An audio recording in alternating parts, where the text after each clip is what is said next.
الحمد للہ رب العالمین والصلاة والسلام علی سید المرسلین اما بعد فاعوذ باللہ من الشیطان الرجیم بسم اللہ الرحمن الرحیم الصلاة والسلام علیک یا رسول اللہ وعلی آلک واصحابک یا حبیب اللہ الصلاة والسلام علیک یا نبی اللہ وعلی آلک واصحابک یا نور اللہ۔ میٹھے میٹھے اسلامی بھائیوں اور مدنی چینل کے ناظرین، سلسلہ دارالفتہ اہل سنت میں حاضر ہیں۔ ابتداءً درود پاک کی فضیلت کے فرمان مصطفیٰ صلی اللہ تعالی علیہ وسلم ہے، جس نے دن اور رات میں میری طرف شوق و محبت کی وجہ سے تین مرتبہ درود پاک پڑھا، اللہ تعالیٰ پر حق ہے کہ وہ اس کے اس دن اور رات کے گناہ بخش دے۔ صلو علی الحبیب صلی اللہ تعالی علی محمد صلی اللہ علیہ وسلم۔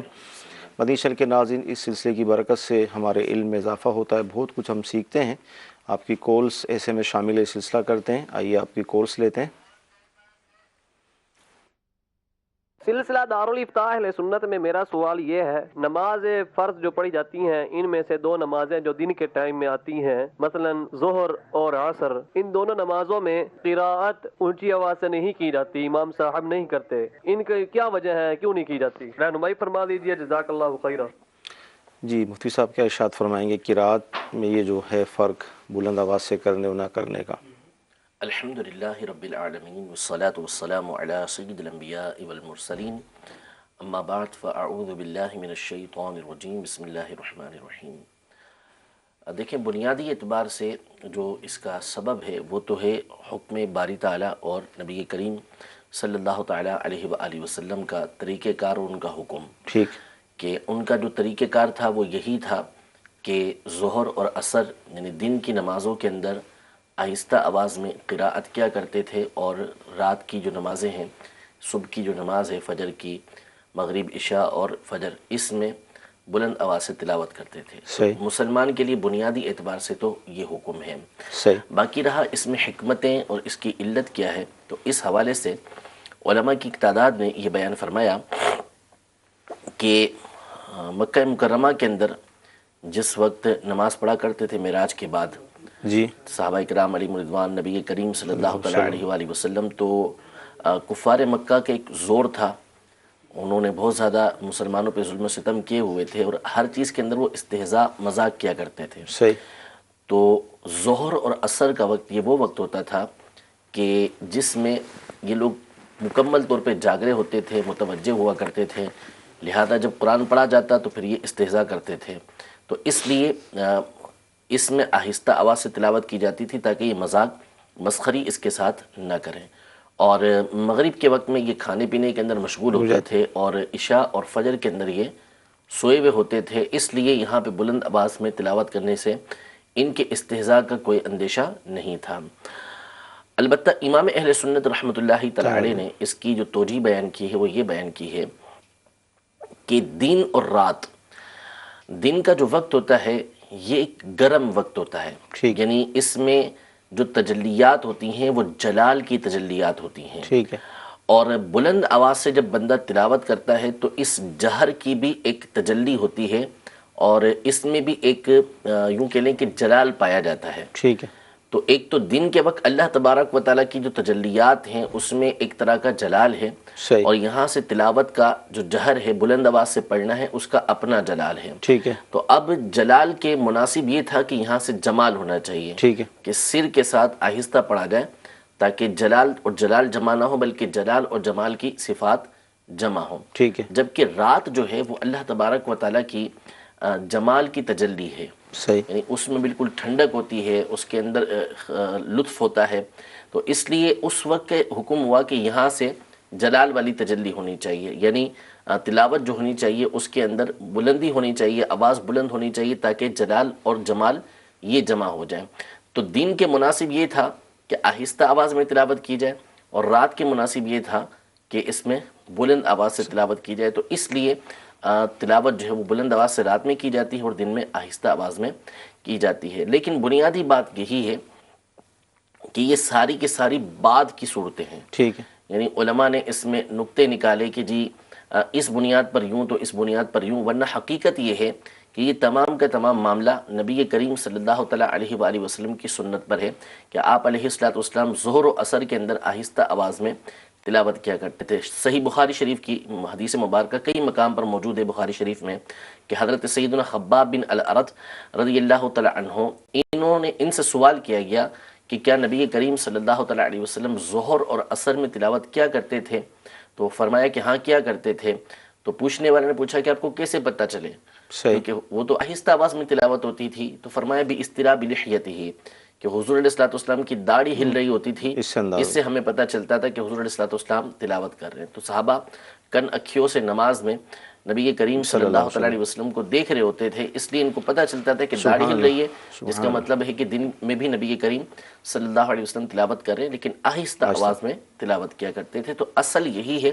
کہ چونکہ نبی کریم صلی اللہ علیہ وسلم کا طریقہ کار ہمیشہ کا یہی ہے، اس لیے واجب ہے کہ دن کے اندر جو ہے وہ آہستہ آواز میں ہی تلاوت کی جائے گی، اور واجب ہے کہ رات کی جو نماز ہے جو جماعت کے ساتھ فرائض پڑھے جا رہے ہیں اس میں بلند آواز سے ہی تلاوت کی جائے گی۔ اچھا، اب جیسے اصل بات تو آپ نے اشارت فرما دی کہ اللہ اس کے رسول کا حکم اور یہ،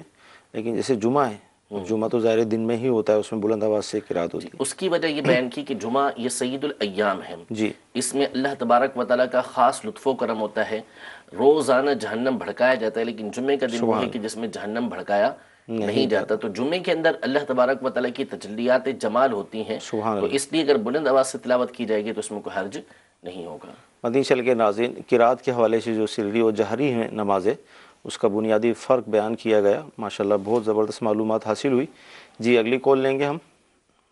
اذان کے حوالے سے میرا ایک کویشچن ہے کہ اذان کی آواز کی کیا ہونی چاہیے؟ اسپیکر استعمال کرنا اچھی بات ہے، اور میرے سننے میں ایک حدیث بھی آئی ہے کہ نبی پاک صلی اللہ علیہ وسلم کے پاس ایک بچہ آیا تھا جس نے آ کے آپ صلی اللہ علیہ وسلم کو کچھ بیان کیا تھا، تو آپ صلی اللہ علیہ وسلم نے بعد نماز کے صحابہ کرام سے کہا کہ اذان کی آواز مسجد کی چار دیواری میں رہنی چاہیے، چبوترے پہ چڑھ کے یا بلند آواز میں نہ دی جائے۔ کیا فرماتے ہیں اذان کے حوالے سے؟ دیکھیں، یہ بہرحال جو حدیث بیان کی ہے، ایسی حدیث تو میں نے کہیں نہیں پڑھی، اور بظاہر جو شریعت مطہرہ کا حکم ہے اس کے یہ منافی بھی ہے، یعنی ایسی حدیث میرے علم کے اندر نہیں ہے کہ جو انہوں نے بیان کی ہے۔ جی، پہلی بات تو یہ ہے کہ اذان کا مطلب اعلام ہوتا ہے، یعنی اس بات کا اعلان کر دینا کہ نماز کا وقت ہو چکا ہے، تو اس کے لیے جہر ہی مناسب ہوتا ہے، یعنی بلندی مناسب ہوتی ہے کہ آواز جتنی زیادہ بلند ہوگی اتنا ہی اس کا فائدہ ہوگا۔ اسی لیے مؤذن کو یہ حکم دیا گیا کہ وہ اپنی انگلیاں کان کے اندر ڈالے گا۔ وجہ یہ کہ یہ اندھا للصوت، یعنی آواز کو بلند کرنے والا ہے، کہ کان میں انگلیاں ڈالے گا، بندہ جتنا بولتا جائے گا وہی سمجھے گا کہ میری آواز ابھی نہیں نکلی، لہذا آواز کو وہ بلند کرے گا۔ حضرت بلال رضی اللہ تعالی عنہ یہ مسجد نبوی کے برابر میں ایک گھر کی چھت پہ چڑھ کے بلند آواز سے اذان دیا کرتے تھے تاکہ دور دور تک آواز یہ پہنچے۔ تو اذان کا مقصد اصلی ہی یہی ہے کہ اس کی آواز دور دور تک پہنچنی چاہیے، اور مسجد کے اندر جہاں تک اذان کا معاملہ رہا کہ مسجد کے اندر ہی اس کی آواز رہے، تو اس کی کوئی حقیقت نہیں ہے۔ وجہ یہ ہے کہ مسجد کے اندر، عین مسجد کے اندر اذان دینا تو ہے خلاف سنت ہے، تو مکروہ ہے۔ اذان جو دی جائے گی وہ فنائے مسجد کے اندر دی جائے گی، خارج مسجد دی جائے گی۔ اور حضرت عثمان غنی رضی اللہ تعالی عنہ ان کے دور خلافت میں جمعے کی جو اذان ثانی، جو اب ہمارے یہاں پہلے اذان ہوتی ہے، اس کو اذان ثانی کہا جاتا ہے، یہ اذان ثانی تو بازار کے اندر دی جاتی تھی۔ ہاں، یہ زورا کا مقام تھا بازار کا، مدینہ منورہ کا۔ حضرت عثمان رضی اللہ تعالی عنہ نے یہ جو اذان تھی یہ شروع کروائی، تو یہ دی ہی بازار میں جاتی تھی تاکہ لوگوں تک اطلاع پہنچ جائے کہ جمعے کا وقت ہو گیا ہے۔ تو ایسا کچھ نہیں ہے کہ آواز جو ہے وہ صرف مسجد کے اندر رہنی چاہیے۔ ہاں، البتہ اس میں اسپیکر کے حوالے سے کچھ احتیاطیں بہرحال ہونی چاہیے کہ اصل مقصد جو ہے وہ اذان کی آواز کو پہنچا دینا ہے، کہ آواز پہنچ جائے۔ اب آپ نے جو اس کا اسپیکر ہوتا ہے جس کے ذریعے سے آواز جاتی ہے، پھوپھو جس کو بولتے ہیں، اب وہ لگا دیے کسی کے عین گھر کے سامنے، اور اس میں بلند آواز سے اذان دے رہے ہیں، جس کی وجہ سے وہ تکلیف کے اندر مبتلا ہو رہا ہے، تو اس کی شرعاً اجازت نہیں ہے۔ آپ اسپیکر کا رخ اس طریقے سے رکھیے کہ جس کی وجہ سے کسی کو تکلیف نہیں پہنچنی چاہیے، کسی کو جو ہے وہ آزمائش میں نہیں آنا چاہیے، اور آپ سمجھتے ہیں کہ آپ کی آواز جو ہے وہ اتنے مقام تک پہنچنی چاہیے تو اتنے ہی آپ اسپیکر لگائیے، اتنے زیادہ اسپیکر نہ لگائیں کہ جو کسی کی تکلیف کا سبب بنے، یا بہت زیادہ اسپیکر لگا دی کہ بہت دور دور آواز جاری ہے، حالانکہ وہاں پہنچانے کی ضرورت یوں نہیں ہے کہ ان علاقوں کے اندر اپنی مساجد موجود ہیں کہ جہاں پر اذان دی جا رہی ہے، تو اس اعتبار سے لاؤڈ اسپیکر میں احتیاط کرنی چاہیے، ورنہ بہرحال لاؤڈ اسپیکر پر اذان دینے میں اصلاً کوئی حرج نہیں ہے، اس میں اذان دی جا سکتی ہے۔ جی مدنی چل کے ناظرین مزید کال لیں گے ہم۔ میرا سوال یہ عرض ہے کہ سنا ہے کہ بیوی سے یعنی بچوں کی امی سے مشورہ کرو مگر اس کے مشورے کا خلاف ہی کرے، مجھے کسی نے کہا تھا کہ کسی روایت میں آیا ہے، جزاک اللہ خیر کے رحمہ فرمانے۔ کیا فرماتے ہیں؟ بچوں کی امی سے مشورہ کریں، خلاف دیکھیں کریں؟ کہ بچوں کی امی سے مشورے کے حوالے سے تو نہیں ہے، وہ حضرت عمر رضی اللہ تعالی عنہ کا فرمان ہے کہ عورتوں سے مشورہ کرو اور پھر جو وہ مشورہ دیں اس کے مخالف کرو۔ صحیح۔ لیکن اصل میں اس طرح کے جو فرامین ہوتے ہیں یہ اپنے عموم پر نہیں ہوتے، صحیح، یعنی کہ ہر ایک کے لیے اس طرح کا معاملہ ہو۔ صحیح، جیسے مرد عورتوں سے افضل ہیں، ٹھیک ہے، الرجال قوامون علی النساء، ان کے اوپر سردار بنائے گئے ہیں، لیکن ظاہر ہے کہ جو سمجھداری ہے وہ ہر مرد کے اندر ایسی ہو کہ تمام عورتوں سے بڑھ کر ہو، تو ایسا نہیں ہے۔ عورتوں میں بے شمار ایسی خواتین ہیں کہ جن کو اللہ تبارک و تعالی نے بے حد ذہانت سے نوازا ہے۔ حضرت عائشہ صدیقہ رضی اللہ تعالی عنہ ام المومنین یقیناً تمام مسلمانوں کی ماں ہیں، اور ساتھ ساتھ یہ مجتہدہ تھیں، سبحان اللہ، دین کا علم ان سے صحابہ کرام علیہم رضوان حاصل کیا کرتے تھے، سبحان اللہ، صحابہ کرام علیہم رضوان اپنے مسائل ان سے جا کے حل کروایا کرتے تھے، تو ان سے بڑھ کر کون سمجھدار ہوگا؟ یہ بھی مومنوں کی ماں ہے، خاتون تھیں۔ سبحان اللہ۔ تو یہ اپنے اطلاق پر نہیں ہوتا کہ ہر عورت کے ساتھ ایسا معاملہ ہو، لیکن عمومی طور پر عورت کا معاملہ یہ ہوتا ہے کہ اس میں بردباری کم ہوتی ہے، اس کے اندر جلد بازی ہوتی ہے، تو عام طور پہ اس کا مشورہ یہ جلد بازی پر مشتمل ہوتا ہے، لہذا اس کا مطلب یہ ہے کہ جو وہ مشورہ دے اس پہ فوری عمل نہ کر بیٹھو، بلکہ اس پہ غور و فکر کر لو، غور و فکر کرنے کے بعد اس کے اوپر عمل کرو، نہ یہ کہ گھر میں جو ہے وہ جھگڑا شروع کر دیا جائے اور بچوں کی امی جو مشورہ دیں اس کو الٹ کرنا شروع کر دیں، تو نتیجہ یہ نکلے گا کہ پھر جو حکمت عملی ہے اس سے آپ چوک جائیں گے، اور آپ کے گھر کا ماحول جس طرح کا بنے گا وہ آپ خود سمجھ سکتے ہیں کہ کس قدر گھر کے اندر جھگڑے کھڑے ہو جائیں گے کہ جو میں کہتی ہوں اس کے آپ برخلافی کرتے ہیں، تو پوچھتے کیوں ہیں مجھ سے؟ پھر آپ پوچھیں ہی نا۔ تو اس لیے اس کا مطلب یہ نہیں کہ آپ مخالفت کریں، بلکہ ان سے مشورہ کریں اور پھر اس پہ غور و فکر کریں کہ واقعی اس طرح کرنے کا کوئی فائدہ ہے یا نہیں ہے۔ مدنی چل کے ناظرین ایس ایم ایس بھی ہم شامل سلسلہ کرتے ہیں۔ ایس ایم ایس یہ ہے، اور مفتی صاحب سے میں عرض کروں گا شاید انہوں نے ان چیزوں پر قیاس کیا ہوگا کہ اگر کوئی ہمیں رقم کہیں سے ملتی ہے تو اس کے مالک کو ہم تلاش کریں، نہ ملے تو پھر شرعی فقیر، جو بھی اس کی تفصیل ہے۔ اب یہ پوچھنا چاہ رہے ہیں کہ اگر موبائل میں بیلنس کسی کا ہمارے پاس آ جائے تو کیا اب وہ بیلنس ہم غریبوں اور مسکینوں کو کالز کر کے ایس ایم ایس کر کے ختم کریں؟ تو اصل دیکھیں مسئلہ یہ ہے کہ اگر بیلنس غلطی سے آ گیا ہے، جی آپ نے نہیں ڈلوایا، تو اس میں چونکہ مختلف صورتیں ہو سکتی ہیں۔ بعض ایسا ہوتا ہے کہ کسی جاننے والے نے آپ کے موبائل کے اندر ڈلوا دیا، تو اولاً تو کوشش کر لیں کہ اگر کسی قریبی فرنچائز سے آپ کو معلوم ہو سکتا ہے کہ بیلنس آپ کے پاس کہاں سے آیا ہے، تو کمپنی کے ذریعے معلوم کر لیں، اور جس نے بھیجا ہے اس تک وہ پہنچا دیں آپ واپسی۔ اگر اس نے آپ کو ہی دیا ہے تو فبیہا، اس سے پوچھ لیں، اگر اس نے آپ کو دیا ہے تو آپ استعمال کریں، اور اگر کسی صورت پتہ نہیں چلتا تو اب اس میں بہتر یہی ہے کہ جتنی رقم کا بیلنس آیا ہے اتنی رقم آپ کسی شرعی فقیر کے اوپر صدقہ کر دیں۔ ٹھیک ہے۔ اچھا، دعا کے اندر جس طرح ہم اللہ تبارک و تعالیٰ کو واسطے پیش کرتے ہیں اس کی صفات کے اور دیگر اس کی رحمت کے، تو کیا ہم یہ کہہ سکتے ہیں کہ اے اللہ تجھے تیرے اللہ ہونے کا واسطہ، یہ ایس ایم ایس آیا ہے یہ جملہ؟ بظاہر تو حرش تو نظر نہیں آتا، تجھے تیرے خدا ہونے کا واسطہ کہ تو ہمارا مالک ہے، تو ہم پر رحم فرما، لیکن اس طرح کے جملوں سے کہ جس سے کس طرح کا وہم پیدا ہوتا ہو اس سے بچنا چاہیے، گریز کریں تو بہتر ہے۔ جی اگلی کال لیں گے۔ یہ کہا یہ روڈ کے اوپر جو ہے نا لوگ بناتے ہیں، پتھر رکھ کے نالے پاک بناتے ہیں، ان کے اوپر رنگ کر دیتے ہیں ربی اول میں، اور پھر وہی پتھر ہے نا یہ سائڈ میں پھینک دیتے ہیں، اسے رکھ دیتے ہیں، تو اس کے بارے میں سوال تھا ہمارا، یہ اس کا جواب۔ جی کیا فرماتے ہیں؟ ہر ظاہر مختلف انداز ہیں۔ دیکھیں مسئلہ یہ ہے کہ نالے پاک جو بنایا جاتا ہے، نبی کریم صلی اللہ علیہ وسلم کے مبارک نال یعنی چپل شریف کی، جوتی شریف کی شبی بنائی جاتی ہے، اور یہ شبی جو ہے یہ کتاب مشہور حدیث کی کتابوں کے اندر اس کی تشریح موجود ہے، خود شمائل ترمذی کے اندر اس کی تفصیل موجود ہے، شرح شمائل ترمذی کے اندر اس کی تفصیل موجود ہے، یوں ہی فتح المتعال کے نام سے علامہ مقریزی رحمۃ اللہ تعالی کی پوری کتاب ہے کہ جس میں انہوں نے اس کی تفصیل کو بیان کیا ہے. تو نالین پاک کا نال شریف کا نالین دو جوتیوں کو بولتے ہیں. نال شریف کا جو نقش ہے اس کے بنانے میں کوئی حرج نہیں ہے, نقش تو بنایا جا سکتا ہے. البتہ اس کے حوالے سے بہت ساری چیزوں کے اندر احتیاط ضروری ہے. نمبر ایک, جیسا کہ انہوں نے بتایا کہ اب اس کو پتھر کے اوپر ڈیزائن کر لیا, اب 12 ربیع الاول گزری اور اس کو نعوذ باللہ انہوں نے سائیڈ میں اس طرح ڈال دیا کہ جس سے بیعت بھی ہو رہی ہے. بالکل بھی اس کی اجازت نہیں ہے کہ اس طریقے سے آپ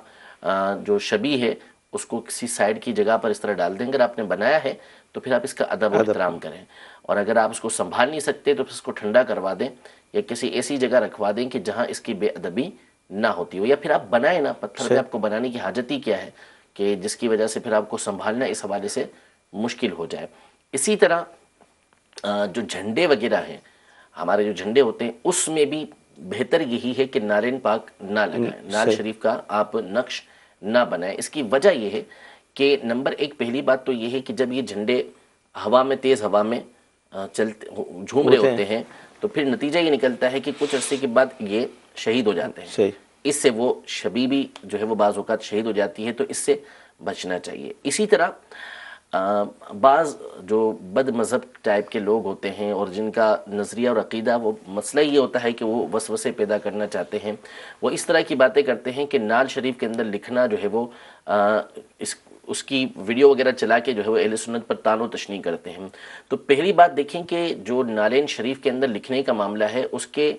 دلائل اپنی جگہ پر, لیکن امیر اہل سنت نے کئی مرتبہ مدنی مذاکروں کے اندر اس بات کی تشریح فرمائی ہے کہ چونکہ یہ ایک ایسا معاملہ ہے کہ جس کی وجہ سے تنفیر عوام ہوتی ہے, عوام کو یہ بات سمجھ نہیں آتی, اور ایسے مسائل عوام کے سامنے, ایسی باتیں عوام کے سامنے کرنے سے گریز کرنا چاہیے کہ جس کی وجہ سے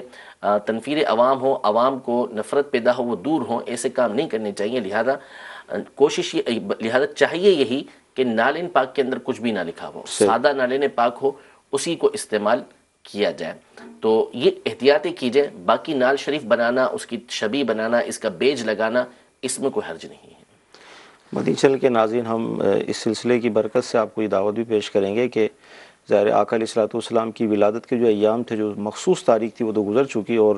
اگر آپ نے جھنڈے, اس طرح کی جھنڈیاں وغیرہ اپنے گھروں میں, محلوں میں لگائی تھیں, اور اب اگر آپ کی ذہن یہ ہے کہ پورا مہینہ, تو پھر بھی اس کو احتیاطی رکھیں, اور اگر ذہن ہے کہ 12 تاریخ تک تھا تو وہ وقت گزر گیا, تو اس کو احتیاط سے اتار لیں اور پھر دوبارہ آپ اس کو سنبھال کے رکھ لیں گے تو آئندہ سال بھی یہ آپ کے کام آ جائیں گی. ورنہ جس طرح مفتی صاحب نے فرمایا کہ دیکھا جاتا ہے کہ بعض اوقات 2-2, 3-3 مہینے تک وہ اس طرح کے جھنڈے لگے رہتے ہیں, اور اس کے بعد پھر وہ شہید ہو جاتے ہیں اور بے ادبیوں کا سلسلہ ہوتا ہے. تو لہذا کوشش کر کے اس کے ادب کا بھی پورا اہتمام کیا جائے.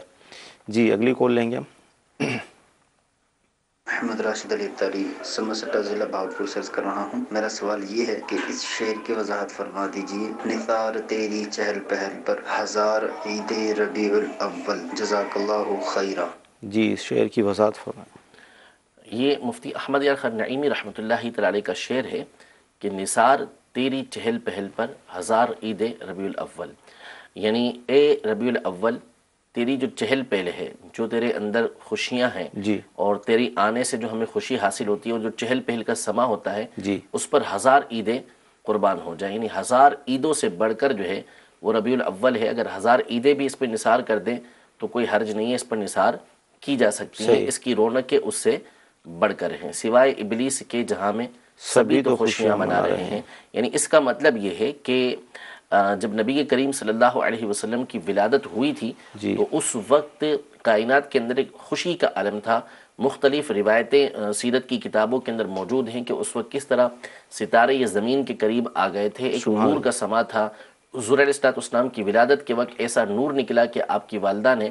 وہیں مکہ مکرمہ سے ملک شام کے محلات کو دیکھ لیا تھا. قیصر و کسرا کا جو محل تھا اس میں زلزلہ آ گیا, اور اس میں 14 کنکرے اس کے گر پڑے تھے. دریائے صابہ خشک ہو گیا تھا. تو طرح طرح کی معجزات اس وقت ظاہر ہوئے تھے, خوشیاں حاصل ہوئی تھی لوگوں کو. تو نبی کریم صلی اللہ تعالیٰ علیہ وسلم کی آمد پر ہر طرف خوشی ہوئی تھی, لیکن شیطان کو جو سب سے بڑھ کر غم ہوا تھا وہ اسی وقت ہوا تھا جب حضور علیہ السلام کی ولادت ہوئی تھی. اور خاص طور پہ جب نبی کریم صلی اللہ تعالیٰ علیہ وسلم نے اعلان نبوت فرمایا تھا, اس وقت جو اس کا غم تھا وہ بہت بڑھ کر تھا. تو اس وقت کی خوشیاں ہر ایک منا رہا تھا, صحیح. اور نبی کریم صلی اللہ علیہ وسلم کی آمد پر جو ناخوش تھا وہ شیطان تھا. صحیح. تو اور اب بھی شیطان کے وہ پیروکار کے جو دیکھیں ربیع الاول کی خوشی منانا یہ مستحب ہے, اچھا کام ہے. کوئی مناتا ہے تو بہت اچھی بات ہے. اگر کوئی نہیں مناتا صحیح تو اس کو ہم گناہگار نہیں کہتے کہ وہ گناہگار ہے, یا اس کے اوپر جو ہے وہ کوئی حکم شریعت آئے گا اس پہ کوئی حرج نہیں, اس کے اوپر ہم کوئی تان و تشنیع نہیں کرتے. البتہ اگر کوئی اس کو ناجائز کہتا ہے, اسی طرح اگر کوئی اس کے بارے میں اس طرح کی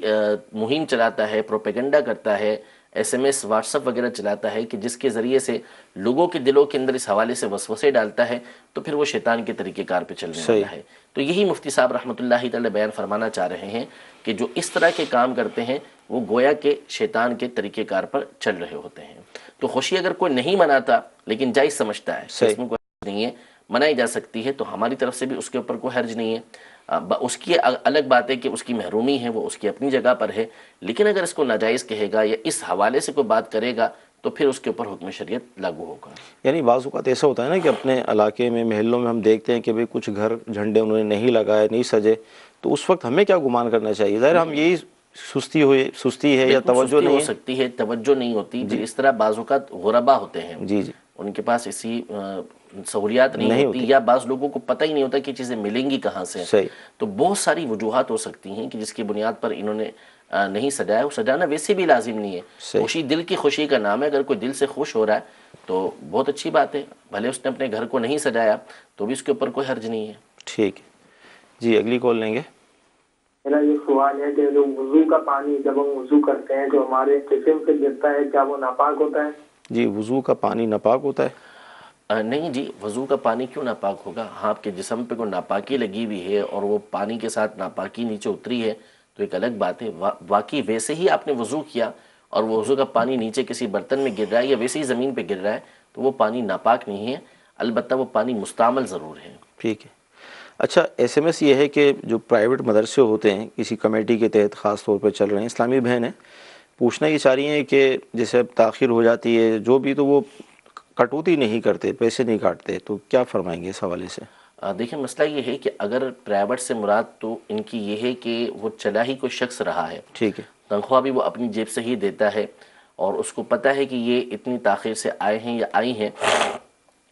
اس کے باوجود وہ ان کی تنخواہ نہیں کاٹ رہا, صحیح, تو حرج نہیں ہے کہ وہ اس کی مرضی ہے, وہ اپنی مرضی سے پیسے دے رہا ہے. اور اگر پرائیویٹ سے مراد یہ ہے کہ کوئی ادارہ ہے اور چلتا لوگوں کے چندے سے ہے, دیے ہوئے پیسوں سے چلتا ہے, البتہ چلاتا کوئی خاص شخص ہے, وہ لوگوں سے پیسے لے کے چلا رہا ہے, تو پھر اس صورت میں تو ظاہر ہے کہ اس کو اختیار ہی نہیں ہے کہ کسی کو اس طرح کی رعایت دے کہ وہ جائے چاہے جتنی دیر سے آتا رہے اور اس کی کٹوتی نہ ہو. لوگوں کا جب چندہ ہے تو پھر ان پر لازم ہوگا کہ جو طریقہ کار عرف کے مطابق ہے اسی کے پیچھے چلیں گے, اور جو عرف سے ہٹ کر ان کی چھٹی یا لیٹ منٹ وغیرہ ہوں گے اس پر ان کی کٹوتی ضرور ہوگی. ٹھیک ہے. فجر کی اذان کے بعد نوافل ادا کر سکتے ہیں؟ فجر کی اذان, بلکہ اگر فجر کا وقت شروع ہو چکا ہے, جی, یعنی صبح صادق ہو گئی, طلوع فجر ہو گئی, تو اس کے بعد سے لے کر سورج کے طلوع ہونے تک, بلکہ اس کے بلند ہونے تک, یعنی 20 منٹ گزر جانے تک کسی طرح کے کوئی نفل نہیں پڑھ سکتے, سوائے فجر کی 2 سنتیں یہ سورج کے طلوع ہونے سے پہلے اور فرض کے ادا کرنے سے پہلے پڑھ سکتے ہیں. صحیح, یعنی صبح صادق ہو گئی, اب اس کے بعد صرف 2 سنتیں فجر کی پڑھنے کی اجازت ہے کہ وہ پڑھیں گے, اور یہ بھی فرض سے پہلے پڑھیں گے. صحیح, فرض پڑھ لیے تو اب اس کے بعد یہ سنتیں نہیں پڑھ سکتے. اب یہ سنتیں پڑھنی ہیں تو سورج طلوع ہونے کے 20 منٹ کے بعد پڑھی جائیں گی, اس سے پہلے ان سنتوں کو بھی نہیں پڑھ سکیں گے. البتہ نوافل کے علاوہ اگر اور نمازیں جیسے قضا نمازیں کسی کی ہیں وہ طلوع فجر کے بعد پڑھنا چاہتا ہے یا پڑھنا چاہتی ہے تو وہ پڑھی جا سکتی ہیں. البتہ اس میں یہ ہے کہ لوگوں کے سامنے نہ پڑھیں, کیونکہ اگر لوگوں کے سامنے پڑھے گا تو لوگ یہ سمجھیں گے کہ یہ یا تو نفل پڑھ رہا ہے, اور وہ کہیں گے کہ یہ تو ناجائز کام کر رہا ہے کہ اس وقت نفل پڑھنے کی اجازت نہیں ہے, یا پھر اس کے بارے میں یہی گمان کریں گے کہ قضا ادا کر رہا ہے, اور قضا کا اظہار بھی یہ گناہ ہے. لہذا پڑھ سکتے ہیں فجر کے بعد, یعنی طلوع فجر کے بعد, جب فجر کا وقت شروع ہو گیا اس کے بعد قضا نماز پڑھی جا سکتی ہے, لیکن اس میں یہ احتیاط برتیں کہ لوگوں کے سامنے نہ پڑھیں تاکہ وہ بدگمانی میں مبتلا نہ ہو. البتہ جب سورج طلوع ہو گیا تو سورج طلوع ہونے کے بعد سے لے کر 20 منٹ تک کسی طرح کی کوئی نماز بھی نہیں پڑھ سکیں گے۔ جی مزید کالس لیں گے۔ بعض لوگ جب وضو کرنے لگتے ہیں تو وہ اپنا جرابیں وغیرہ نہیں اتارتے، ویسے ہی مسح کر لیتے ہیں، کیا یہ چیز جائز ہے؟ جی موضوع جی بالکل، جو موزے ہیں اس پر مسح کرنا جائز ہے، موضوع پر مسح کیا جا سکتا ہے، لیکن موزے ہونے کیسے چاہیے اس کی شرائط ہے، شرائط جس کی تفصیل بحر شریعت میں بھی موجود ہے اور احکام نماز کے احکام میں بھی موجود ہیں کہ چمڑے کے موزے ہونے چاہیے اور جو ایڑیوں کو ڈھکے ہوئے ہونے چاہیے۔ تو اس کی جو تفصیل بیان کی گئی ہے اس کے مطابق اگر موزے ہیں تو اس پر مسح کیا جا سکتا ہے۔ مطلقاً جیسے سوتی موزے ہم لوگ پہنے ہوئے ہوتے ہیں، کپڑے کے موزے ہم نے پہنے ہوتے ہیں، ایسے موزوں کے پر مسح نہیں کیا جا سکتا۔ تو اس کی بھی کوئی مدت وغیرہ ہے کہ وہ ہر نماز مدت جو مقیم ہے، یعنی مسافر نہیں ہے، اس کے لیے 1 دن اور 1 رات کی یہ مدت دی گئی ہے۔ جب اس نے وضو کیا اور پاؤں دھو کر اس نے اپنے موزے پہن لیے، یعنی جس پر مسح کیا جا سکتا ہے، تو اس کے بعد اس کو اجازت ہے کہ وہ 1 دن اور 1 رات، یعنی سمجھے 24 گھنٹے، اس میں اگر اس کا وضو ٹوٹ جاتا ہے تو وضو ٹوٹنے کی صورت میں وہ باقی تو اعضاء دھو لے گا اور باقی اس موزے کے اوپر وہ مسح کر لے گا۔ ٹھیک جی، اگلی کال لیں گے۔ میرا سوال یہ ہے کہ کیا کسی بھی بینک کے سیونگ اکاؤنٹ میں پیسے رکھنا جائز ہے یا نہیں؟ جی سیونگ اکاؤنٹ، دیکھیں سیونگ اکاؤنٹ کسی بھی بینک کا ہو، بینک میں صرف اور صرف کرنٹ اکاؤنٹ کھلانے کی اجازت ہے، ٹھیک ہے، اس کے علاوہ دوسرا کوئی آپ اکاؤنٹ نہیں کھلوا سکتے۔ سیونگ اکاؤنٹ تو سیدھا سیدھا سودی اکاؤنٹ ہے، اس میں جو آپ پیسے جمع کروائیں گے ایک مدت کے بعد اس میں اضافہ ہوگا اور وہ آپ کو سود ملے گا، اس کے اوپر بھلے آپ نہ لیں، لیکن جب آپ اس پہ راضی ہیں کہ اس معاہدے پہ راضی ہوئے آپ کہ آپ نے یہ سود کے اوپر راضی ہوئے کہ اتنے عرصے کے بعد آپ کو اتنے پیسے ملیں گے، تو بھی گناہ گار ہیں۔ سودی معاہدے پر یہاں پر راضی ہونا یہ پایا جا رہا ہے، لہذا سیونگ اکاؤنٹ چاہے کیسا ہی بینک ہو اس میں کھلوانے کی شرعاً اجازت نہیں ہے۔ ٹھیک جی، اگلی کال۔ میں نے یہ گروی کے بارے میں معلوم کرنا تھا، میں نے اپنے کزن سے 1.5 لاکھ لیا ہوا ہے اور مکان گروی دیا ہوا ہے، وہ اس میں رہ رہا ہے، وہ کیا یہ جائز ہے یا نہیں جائز؟ جی مکان گروی، مکان یا کوئی چیز گروی رکھنا اس کی تو شرعاً اجازت ہے کہ کوئی چیز گروی رکھوائی جا سکتی ہے، لیکن جو صورت یہ بیان کر رہے ہیں یہ صورت حرام ہے، یہ سود کی صورت ہے۔ یعنی گروی اس لیے رکھوایا جاتا ہے کہ کوئی کسی کو رقم دے رہا ہے تو اب اس رقم کی شیورٹی کیا ہے، اس کی ضمانت کیا ہے کہ یہ واپس مل جائے گی، تو اس کے لیے کوئی نہ کوئی چیز اس کے پاس بطور ضمانت رکھوا دی جاتی ہے، بطور رہن و گروی رکھوا دی جاتی ہے کہ جب یہ پیسے واپس دے گا تو اس کو یہ چیز واپس دے دے گا۔ تو اب یہ جیسے مثال کے طور پہ میں نے آپ کو پیسہ رقم دی ہے اور آپ نے مجھے کوئی چیز دی ہے رکھنے کے لیے، تو یہ میرا آپ کے اوپر قرض ہے، ٹھیک ہے، اور یہ چیز آپ کی طرف سے میرے پاس ایک ضمانت کے طور پہ موجود ہے۔ اب میں نے اس کو یوز کرنا شروع کیا تو اس کا مطلب ہے کہ میں نے اس قرض پہ نفع اٹھانا شروع کیا، اور کل قرض جر منفعۃ فہو ربا، کہ ہر وہ قرض کے جو نفع لے کر آئے وہ سود ہے۔ لہذا اگر گروی رکھے ہوئے مکان میں خود رہتا ہے یا کسی کو کرایہ پر دیتا ہے، دونوں صورتوں کے اندر یہ حرام ہے، اس کی بالکل بھی اجازت نہیں ہے۔ مکان گروی دینا اس طور پہ جائز ہے کہ اس کے پاس کاغذات وغیرہ رکھوا دیے کہ یہ مکان کے کاغذات وغیرہ ہیں اور یہ مکان ہے، بھلے وہ خود نہیں رہتا اس کے اندر، تو میں پیسے اتنے عرصے میں واپس کر دوں گا اور آپ اتنے عرصے میں میرا مکان واپس کر دیجیے گا، اتنا تک تو جائز ہے، لیکن اس سے نفع اٹھانا کسی صورت بھی جائز نہیں ہے۔ ٹھیک۔ اچھا یہ میسیج آیا ہے کہ کیا قرآن پاک کو ہم موبائل میں رکھ سکتے ہیں اور پڑھ سکتے ہیں؟ جی بالکل، قرآن پاک کو موبائل میں نہ صرف رکھا جا سکتا ہے بلکہ اس کو پڑھا بھی جا سکتا ہے، البتہ جب اسکرین پر قرآن پاک شو ہو رہا ہو، سامنے نظر آ رہا ہو، تو پھر اس میں چونکہ علماء کا اختلاف ہے، ایک بڑی تعداد ہے علماء کی کہ جو اس بات کی قائل ہے کہ اس قرآن پاک کو بے وضو نہیں چھونا چاہیے، جبکہ بعض علماء جو ہے وہ اس بات کی اجازت دیتے ہیں کہ بے وضو اس کو ہاتھ لگا سکتے ہیں، لیکن وہ بھی کہتے ہیں کہ بہتری اسی کے اندر ہے کہ اس کو بے وضو اس وقت ہاتھ نہ لگائیں۔ لہذا اگر قرآن پاک کو چھونا ہے، پڑھنے میں مسئلہ نہیں ہے، اگر اسکرین پر وہ شو ہو رہا ہے اور اس کو آپ ٹچ کرنا چاہ رہے ہیں تو پھر وضو کر کے ہی اس کو ٹچ کریں۔ ٹھیک جی، مزید کالز؟ یہ سر کہ جو قضا نماز ہے، کسی بھی وقت کی نماز کسی بھی ٹائم پڑھی جا سکتی ہے؟ جی قضا نماز کی ٹائمنگ؟ جی قضا نمازیں 3 اوقات کے اندر نہیں پڑھی جا سکتی، باقی اس کے علاوہ جو دیگر اوقات ہیں اس میں پڑھی جا سکتی ہیں۔ ایک وقت تو طلوع آفتاب کے بعد، یعنی جب سورج طلوع ہو جائے، اس کے بعد سے لے کر 20 منٹ تک یہ جو وقت ہے اس میں کسی طرح کی کوئی قضا نماز ادا نہیں کر سکتے۔ یوں ہی ایک وقت ہوتا ہے زہوہ کبریٰ کا، جس کو ہمارے عام طور پہ زوال کا وقت کہہ دیتے ہیں، اس وقت میں بھی کوئی قضا نماز نہیں پڑھ سکتے۔ یوں ہی سورج غروب ہونے سے پہلے کے جو 20 منٹ ہیں اس میں بھی کوئی نماز قضا نہیں پڑھی جا سکتی۔ باقی ان اوقات کے علاوہ جو جتنے بھی اوقات ہیں سب کے اندر قضا نمازیں پڑھی جا سکتی ہیں، البتہ فجر کی نماز کے بعد، کہ جب آپ نے فجر پڑھ لی اس کے بعد، اور عصر کے بعد جی قضا کرنا تو جائز ہے،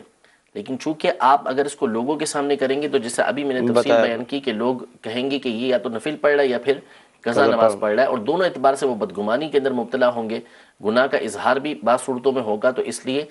اس سے گریز کرنا چاہیے کہ لوگوں کے سامنے ایسے وقت کے اندر قضا نہ پڑھیں، گھر میں پڑھیں، گھر میں پڑھ لیں۔ اچھا اسی طرح یہ SMS بھی ہمیں ملا کہ نوافل کی جگہ ہم اگر قضا پڑھتے ہیں تو کیا نیت میں کوئی فرق کرنا پڑے گا ہمیں؟ ظاہر ہے کہ قضا ہی کی نیت کرنا پڑے گی، کہ جو قضا آپ کی نمازیں ہیں اس میں نیت کریں گے کہ میں مثلا سب سے پہلی جو میری فجر کی نماز قضا ہوئی تھی اس کو ادا کرتا ہوں، صحیح، یا سب سے پہلی جو ظہر کی میری نماز قضا ہوئی تھی اس کو قضا کرتا ہوں، یا سب سے آخری میری ظہر کی یا سب سے آخری میری فجر کی نماز قضا ہوئی تھی اس کو میں قضا ادا کرنے کی نیت کرتا ہوں۔ اچھا مفتی صاحب اس حوالے سے کیا ارشاد فرمائیں گے کہ 17 دسمبر کو جو ٹیلی تھون کا سلسلہ ہو رہا ہے مدنی احتیاط مہم، الحمدللہ عز و جل آپ خود دورہ حدیث شریف میں پڑھاتے بھی ہیں، بخاری شریف پڑھاتے ہیں، اللہ تعالیٰ کی رحمت ہے، تو اس حوالے سے مدنی چینل کے ناظرین کو آپ کیا ترغیب دلائیں گے؟ جملہ اخراجات مدارس المدینہ جامعۃ المدینہ کے لیے جو ہو رہا ہے۔ دیکھیں قرآن پاک اور احادیث طیبہ میں انفاق فی سبیل اللہ کی بڑی ترغیب آئی ہے، یعنی اللہ کی راہ کے اندر خرچ کرنے کی، اور اللہ تبارک و تعالیٰ کی ذات وہ ہے کہ جو ہمارے مال کی بالکل بھی محتاج نہیں ہے، بے شک، اور اس بات کو اللہ تبارک و تعالیٰ نے بالکل واضح بیان فرمایا کہ جہاں حکم دیا کہ خرچ کرو تو یہ فرمایا کہ وَمِمَّا رَزَقْنَاهُمْ يُنْفِقُونَ، سبحان اللہ، کہ جو ہم نے ان کو دیا ہے اس میں سے وہ کچھ خرچ کرتے ہیں، ٹھیک، یعنی دیا ہم نے ہے، بہت کچھ دیا ہے، اور اس میں سے کچھ وہ اللہ کی راہ کے اندر خرچ کرتے ہیں، تو اس کا مطلب ہوا کہ جو ہم اللہ کی راہ کے اندر دے رہے ہیں وہ دیا ہوا اللہ تبارک و تعالیٰ کا ہے، اللہ تبارک و تعالیٰ ہمارے مال کا محتاج نہیں ہے، ہم اللہ تبارک و تعالیٰ کی عطا کے محتاج ہیں۔ تو سب سے پہلی بات تو یہ کہ اللہ تبارک و تعالیٰ کی راہ کے اندر خرچ کر کے اللہ تبارک و تعالیٰ کے اوپر ہم کوئی احسان نہیں کر سکتے۔ اللہ تبارک و تعالیٰ نے ہمیں اس بات کا حکم دیا کہ ہم اللہ تبارک و تعالیٰ کی راہ کے اندر خرچ کریں، لیکن وہ ذات وہ کریم ذات ہے اور اس قدر اس کے خزانے بھرے ہوئے ہیں کہ جس کی کوئی حد نہیں ہے۔ بے شک، فرمایا کہ وما انفقتم من شیء فهو یخلفہ، کہ جو کچھ تم اللہ کی راہ کے اندر خرچ کرتے ہو اللہ اس کا بدل تمہیں عطا فرمائے گا۔ سبحان اللہ، یعنی ایسا نہیں ہے کہ ہم دیں اور ہمیں اللہ تبارک و تعالیٰ عطا نہ کرے، دینے سے مال کو اللہ تبارک و تعالیٰ بڑھاتا ہے کہ وہ مال کے اندر اضافہ ہوتا چلا جاتا ہے، لہذا اگر ہم دنیا کے اندر خرچ کریں گے تو ایسا نہیں ہوگا کہ ہمارے مال کے اندر کمی آئے گی، بلکہ اس کے اندر اضافہ ہی ہوگا۔ اب رہا جو مدارس المدینہ یا جامعۃ المدینہ ہیں، یقیناً اس کے اندر دین کی تعلیم دی جا رہی ہے، اس میں قرآن شریف پڑھایا جا رہا ہے، احادیث طیبہ کی کتابیں پڑھائی جا رہی ہیں، علوم دینیہ پڑھائے جا رہے ہیں، تو اب جو بھی اس حوالے سے تعاون کرے گا تو جو الدال علی الخیر کفاعلی، کہ جو خیر کی طرف رہنمائی کرنے والا ہوتا ہے وہ ایسا ہی ہوتا ہے گویا کہ وہ کام کرنے والا ہے، تو اگرچہ کہ یہاں پہ رہنمائی والی بات تو نہیں ہے، لیکن چونکہ یہ تعاون کر رہے ہیں اور تعاون کرنے کی بنیاد پر امید ہے کہ اللہ تبارک و تعالیٰ اس کو ان کا ثواب عطا فرمائے۔ وَتَعَاوَنُوا عَلَى الْبِرِّ وَالتَّقْوَىٰ،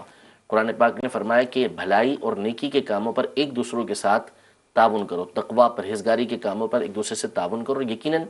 قرآن مجید فرقان حمید کا پڑھنا پڑھانا، احادیث کا پڑھنا پڑھانا، یہ ایک بہت بڑی بھلائی اور بہت بڑی تقوی کی بات ہے، لہذا جو اس کے اندر تعاون کریں گے امید ہے کہ اللہ تبارک و تعالیٰ ان کو اس کا ثواب عطا فرمائے گا۔ پڑھنے والے جب تک پڑھتے رہیں گے امید ہے کہ ان کو بھی اس کا ثواب ملتا رہے گا، تو اس لیے بالکل دل کھول کر ہر ایک کو اپنی استطاعت کے مطابق ضرور اس کے اندر تعاون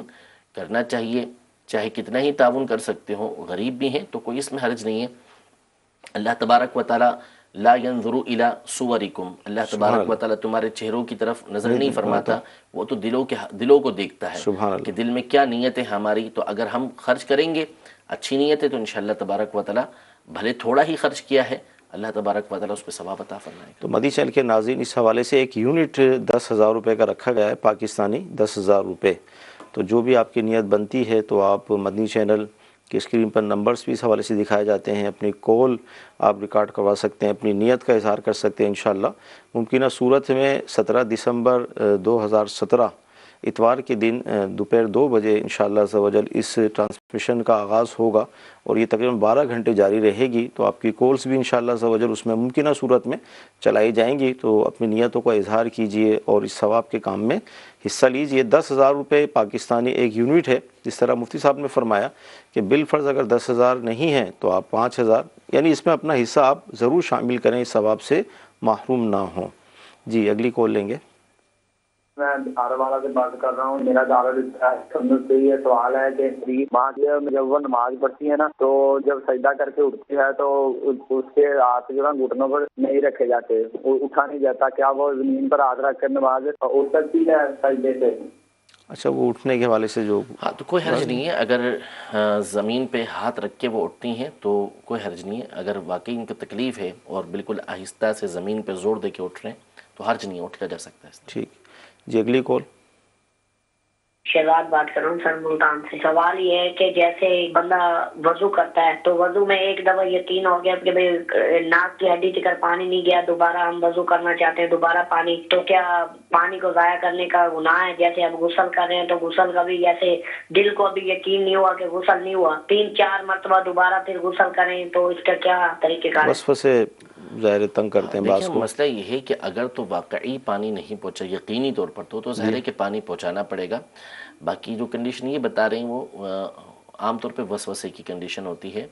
تو اس کی طرف توجہ نہیں دینی چاہیے۔ جب آپ نے ایک دفعہ اچھی طریقے سے جو سنت طریقہ کار ہے اس کے مطابق پانی سارے جسم پر بہا لیا تو اب ان وساوس شیاطینی کی طرف آپ توجہ نہ کریں۔ امیر اہل سنت کا بڑا خوبصورت رسالہ ہے اس حوالے سے، وسوسے اور ان کا علاج، جی بڑا ہی ایمان افروز اور بہت ہی زیادہ یہ پر تاثیر متاثر کن رسالہ ہے، اور پڑھتے ہی ابتدا کے اندر جو ہے وہ بندہ کئی چیزوں کے وسوسے سے نجات امید ہے کہ حاصل کر لے گا۔ تو اس لیے اس کا مطالعہ کریں، بار بار اس کو پڑھیں، تو اگر وسوسے کا معاملہ ہوگا تو انشاءاللہ تبارک و تعالیٰ اس کی کاٹ ہو جائے گی۔ البتہ اگر واقعی پانی نہیں پہنچا تو پھر جن مقامات پر پانی نہیں پہنچا وہاں پر پانی بہرحال پہنچانا ہوگا۔ جی اس سلسلے میں آخری کال لیں گے ہم۔ کی عمر 1 سال یا 1 سال سے کم بتاتے ہیں تو کیا یہ جائز ہے یا اس یہ کرنے سے گناہ ملتا ہے؟ شروع کا سمجھ نہیں آیا کہ عمر کس کی 1 سال بتائی انہوں نے۔ اچھا، عمر کا کم بتانا، کوئی پوچھے بھائی آپ کی عمر کتنی ہے جبکہ مجھے پتہ ہے کہ میں 40 سال کا ہوں اور میں بولوں 35 سال، کیا فرماتے ہیں؟ غلط ہے بالکل، یعنی تو سامنے والے کو جو عمر بتائی جا رہی ہے جی تو آپ کو بتانا کس نے فرض کیا ہے؟ آپ نہیں بتانا چاہتے اس کو نہ بتائیے، لیکن غلط بیانی اس کے سامنے نہ کیجیے، جو عمر ہے اسی کو بیان کیجیے۔ مدنی چینل کے ناظرین، سلسلہ ہوا، بہت اہم گفتگو ہوئی، بہت کچھ سیکھنے کو ملا ہمیں، تو الحمدللہ یہ سلسلوں کی برکت ہے۔ آپ دیکھتے رہیں گے بتدریج آپ کے علم میں اضافہ ہوتا رہے گا۔ اللہ تعالیٰ کی بارگاہ میں دعا کرتے ہیں کہ اللہ تعالیٰ آج کا ہمارا سلسلہ اپنی بارگاہ میں قبول فرمائے، جو ہم نے سنا ہے، جو سیکھا ہے، اس پر عمل کرنے کی توفیق عطا فرمائے۔ آمین۔ صلو علی الحبیب صلی اللہ تعالیٰ